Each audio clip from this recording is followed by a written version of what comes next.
Arrows. Okay, so we are doing the Dave Ramsey baby steps, and we've tried it before, and we've been fairly successful at it, and then we end up moving or doing something insane, and we end up having to go back to it. So now we are doing Dave Ramsey again. We have our $1,000 saved up. We are currently paying off debt, and lo and behold, the Vita-mix goes down. I was listening to a Dave Ramsey rant today where he was talking about how in our society we don't have any appliance fix-it shops anymore. Before, if you bought something, you could bring it down to the local fix-it shop and someone would fix it for you for, $20, $30, $40, $100 and get it so it was going again, and that would be a lot cheaper than going out and buying a $500 Vitamix. So when this went down, I didn't even think about it. We just were like, okay, I'm probably going to have to throw it away. We know we can't afford to buy a new one because this is not a purchase that I would consider an emergency, even though every morning I make a smoothie for breakfast and we make a smoothie for the kids, and it helps to keep them full because we can add protein to it and all that.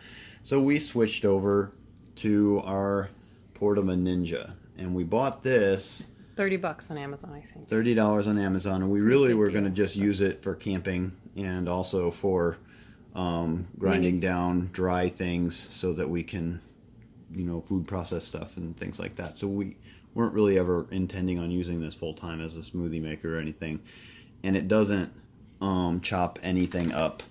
It really doesn't work very well. It's got two blades on the inside of this thing, as you can see, and I like to use frozen strawberries. We use frozen okra, things like that, and it just is not powerful enough to do that. So Comes out chunky. it comes out very chunky. With okra. So I decided that why not, if I'm going to throw this thing away, why not try and fix it? So the problem with it was we would turn it on, it wouldn't do anything. If you threw it up on high, it went and it just shot. But it wouldn't, sometimes, not all the time. But it wouldn't do anything when you just do this. So there was something that was wrong with it we didn't really know, and it actually started to smell a little bit like it was burning. So we decided, okay, we're not going to use it. We don't want to cause a fire and all that. So what I did is like, well, we got to throw it away anyways. I'm going to see if I can take it apart. So if you pull this off of here like this, it just comes right off. And then back here, you see this little slot right there. It's got a set screw inside, and you turn this until the arrow is pointing there, and there's a little set screw in there. It's an Allen wrench. Don't ask me what size it is. Just get like one of those packs that you can get from Lowe's or Home Depot or wherever, and they have a multiple different sizes, and it was the second to last little one. And I went in there, turned it left for lefty loosey, righty tighty. Turned it until it would release this, and I pull this off, and then there's 4 screws here. You just get a Phillips head screwdriver and remove those screws. They come right out, and then this whole unit here drops down. So it'll still be attached to these. There's wires that come here, but the wires are long enough so you can actually separate this unit and get into the guts inside. I also removed the wire holders, and then when you remove those and all the wires, there's 4 more little screws in here, and I pulled those off as well. I don't think I had to, but I did it anyway. It didn't hurt anything, but actually it's better to do that because then you can see the part that spins, and what it is it's basically just a turbine. It's magnets on magnets. And the reason why this wasn't working was it was simply dusty. That was it. There was dust in there.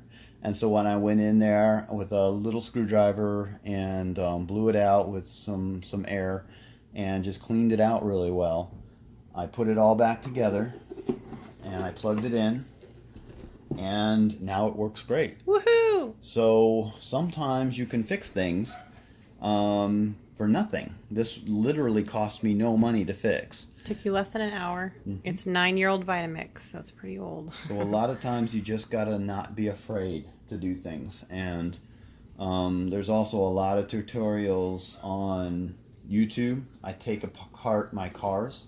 The other day I took the sliding door off of my wife's Honda Odyssey because it wouldn't open and close correctly. And it was basically just this little bracket piece that had some rollers on top and they had broken off. So I bought the new piece, I put it in there. It was a $44 piece. If I had brought it to a mechanic, they would have charged me anywhere from $500 to $1,000 to fix this thing because they have to remove the door, replace that, and put it all back on. And that took you less than an hour. It took me less than an hour to do, and $44 later with tax, $49, it was fixed. So my point being is, don't just throw money away on things that you might be able to do yourself. So, and you got to know the threshold of what you can do and what you can't. I've been doing construction most of my life. I've been fixing things all of my life. My brother and I used to take things apart and put them back together. You kind of have to know what you're comfortable doing. But if you're trying to save money, if you're doing Dave Ramsey and you're trying to get out of debt, then try and do things for yourself. I mean, zero money. Yep, I was gonna let our son. I was told my son, you can take this apart, and then he got home and he did it, which is probably better.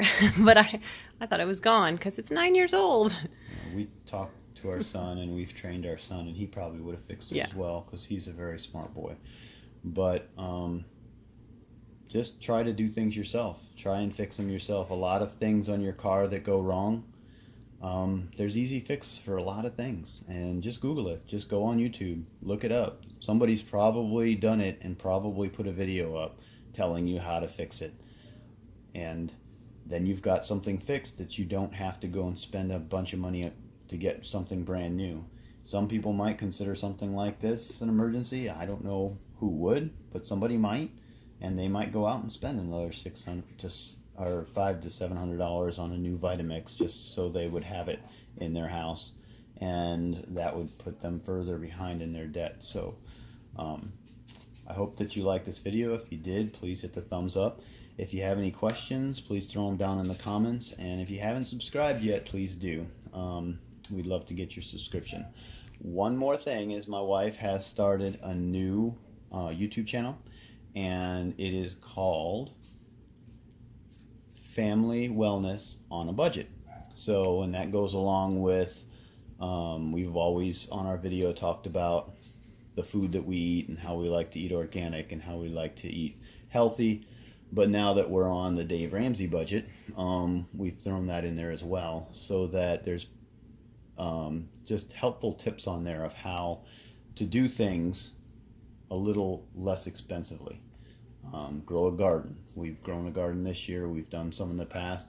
I built some raised beds. It didn't cost a lot of money. We put some mushroom compost in it, and we're getting so much produce from our garden. I'll show you a little bit of it. 2 days This worth. is just really a day and a half. Yeah, Most because of we this, ate some cucumbers just now, but, and some tomatoes. like this all was from today. These were from yesterday, and we did eat some of them earlier today. So Crazy. we're getting this much Daily. almost per day. We just pulled a bunch of pears off a pear tree that we didn't know we had on the property, and they're we've been told that if you put pears in with a banana, that the pears will ripen. But this was on our property, so we're going to have a lot of pears. There's a couple tomatoes in there too, but yeah, the simple things like this can help to your budget. So I mean, we don't have to buy any of this, and we eat cucumber tomato salad every day, and it's the best. I love it. So. And with raised beds, you don't have to do any work if you have fabric covering most of the soil. It's amazing. I'll do another video and show you how we did it. There's been no weeding, zero weeding at Wonderful. all. We got special